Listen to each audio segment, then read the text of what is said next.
Alam nyo, mga sangkay, talagang nakakatawa dahil po sa substandard. No, kung mayroon pong flood control substandard, meron din pong mga investigation na substandard.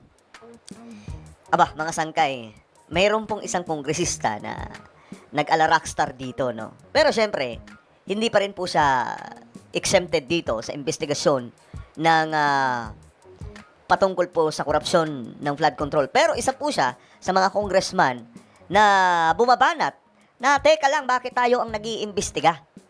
'Di ba? Paano natin iimbitahan ang kapwa nating ganito? O di kaya hindi po ba dapat hindi tayo ang nag-iimbestiga? Kasi nga tayo ang kumbaga sangkot dito. Ngayon, tinanong niya dito, bakit hindi inimbitahan itong si Mayor Benjamin Magalong? Sa tingin ko, ito po yung kinakatakutan ngayon, mga sangkay ng mga kongresista. Ngayon, eto, kasi itong si Benji Magalong, mukhang marami pong alam. Marami pong alam, mga sangkay. Kaya mukhang kinakatakutan ito ngayon kasi magkakabistuhan. O, panoorin natin. Listahan ng invited resource persons, hindi po ba man natin inimbitahan si Mayor Benji Magalong? Ayan na.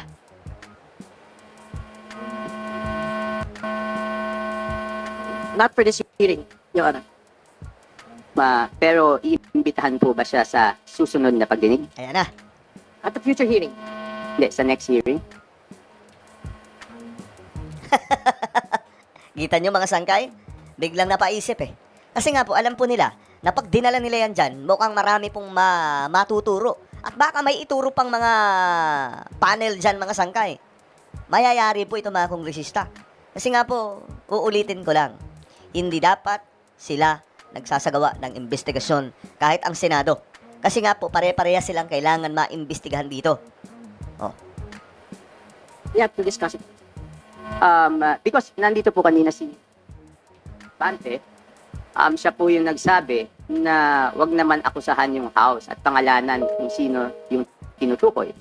At pumayag naman po si Mayor Magalong na tukuyin pag siya ay inimbitahan ng House kung sino yung tinutukoy niya Aha. na pinakamalaki ang nakukuha na Nako. 20%. Oh, ayan na.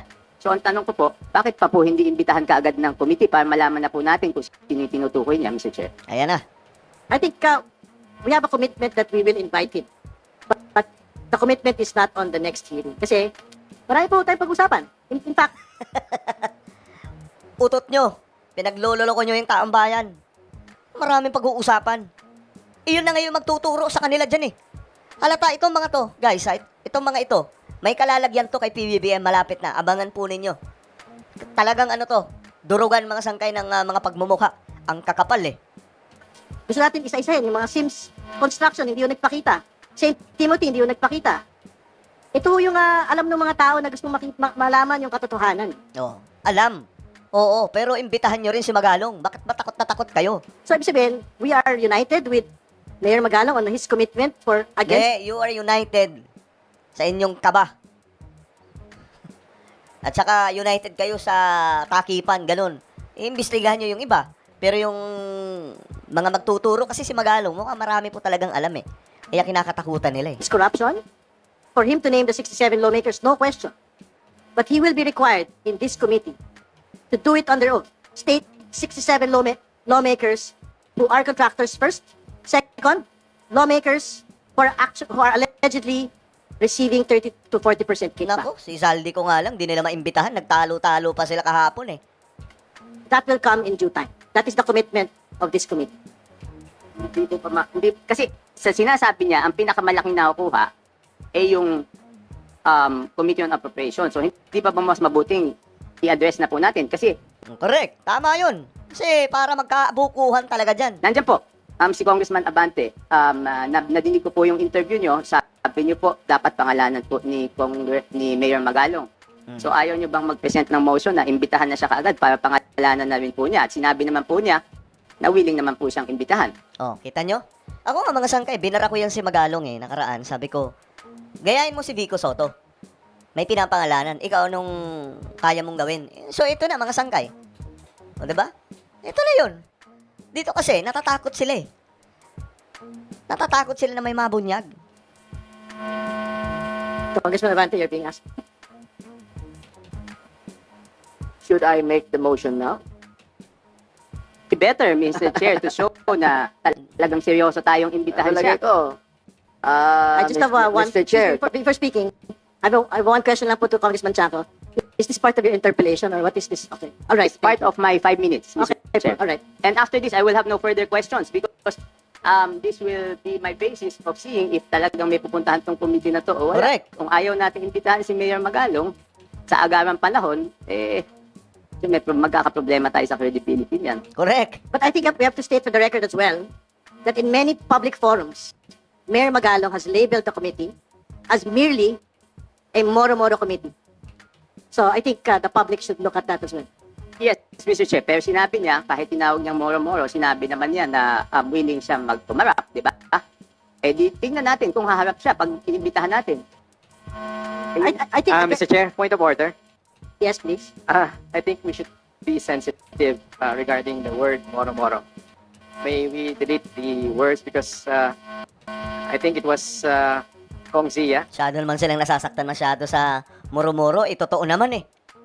Di ba nga po, mga sangkay, dapat hindi sila ang nagpapatawag sa mga ganyan, hindi sila nagpapahiring. Abangan natin, ito mga sangkay abangan natin kasi possible doon lalabas sila Magalong eh.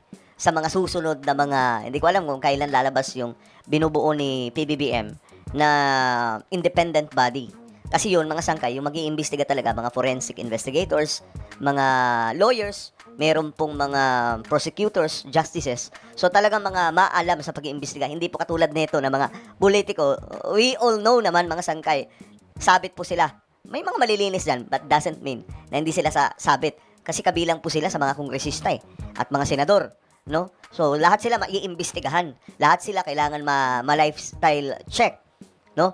So abangan natin yung kay PBBM. Doon talaga marami pong pasabog at magandang investigasyon ang magaganap dyan, mga sangkay. So yan po yung kaabang-abang talaga. At nakakatawa nga po kasi may mga nakikita po akong komento, sabi nila, Lol, bakit daw si BBM? Iniisip ko, bakit si BBM ang bubuo ng ganun? Siya ang presidente. Ganun lang kasimple. Siya ang presidente. Alangan naman sino. Who is a Muslim?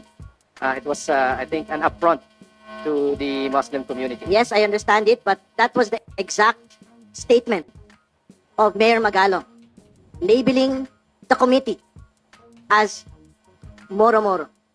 We will not remove it from the record, but because that is what he had labeled the committee.